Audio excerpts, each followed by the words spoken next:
Anggota DPRD Nusa Tenggara Barat, Rayhan Anwar, mengaku prihatin dengan banyaknya destinasi wisata di Pulau Sumbawa yang belum memadai sebagai sebuah objek wisata. Fasilitas pada destinasi wisata di Sumbawa butuh perhatian serius karena masih jauh dari kata memadai. Tidak layak sebagai sebuah destinasi karena dari sarana prasarana dan infrastruktur jauh tertinggal. Selama ini, kemajuan pariwisata antara Pulau Lombok dan Pulau Sumbawa termasuk di dalamnya Bima masih jauh dari harapan. Dukungan regulasi sudah kita lakukan semua. Rencana induk pembangunan pariwisata NTB bukan hanya untuk di Lombok, tapi juga itu berlaku untuk wilayah lain di NTB.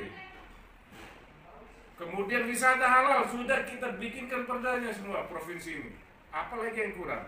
Sampai gaib pun dibikinkan perdanya. Ada enggak dampak daripada perda-perda itu untuk meningkatkan, mendorong? Menurut Rayhan Anwar, pembangunan pariwisata lebih banyak ke Pulau Lombok karena potensi Lombok memang diakui luar biasa, bahkan salah satu yang terbaik di Indonesia. Tapi Pulau Sumbawa juga memiliki potensi yang tidak kalah bagus.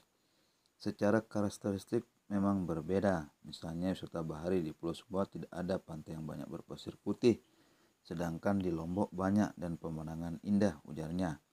Meski jauh berbeda dengan Pulau Lombok, Pulau Sumbawa memiliki keunikan yang juga mungkin tidak ada ditemukan di Lombok. Contoh, keindahan terumbu karangnya. Terlebih, wilayah Bima lokasinya sangat dekat dengan Pelabuhan Bajo dan Pulau Komodo di Provinsi Nusa Tenggara Timur.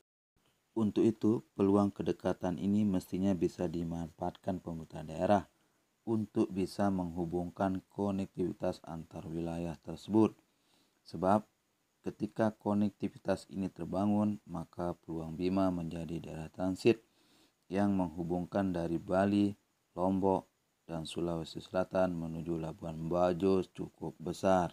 Hal ini menurut Rayhan Anwar perlu dukungan pemerintah pusat maupun provinsi untuk membantu daerah membangun sarana prasarana dan melakukan penataan destinasi seperti yang ada di Pantai Pink, Pulau Kelapa, Pulau Sangiang, supaya layak untuk dikunjungi sehingga menarik wisatawan. Sekarang itu semua jauh dari memadai dan tidak layak, terutama akses jalan, listrik, internet, air bersih, keamanan belum ada. Mestinya ini potensi cukup besar. Sebelumnya, Menteri Pariwisata dan Ekonomi Kreatif Sandiaga Uno menyebutkan bahwa Bima bisa bersaing dengan daerah tujuan wisata lainnya di Indonesia. Penegasan ini disampaikan Sandiaga Uno dalam kunjungannya ke Desa Wisata Maria, Kecamatan Wawo, Kabupaten Bima beberapa waktu lalu.